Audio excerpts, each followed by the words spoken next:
Ешь.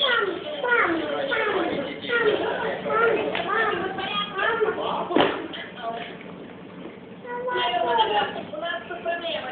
Мистер Флетчер болел ради памяти. Ёлки-палки, Карл. Это ставит под угрозу всю организацию. Немедленно верните его в штаб-квартиру, чтобы мы могли восстановить его память.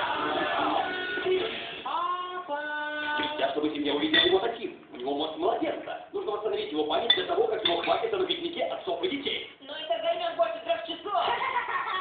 Лучше поторопись, пока не пришлось менять подгузник. Сэр, у меня...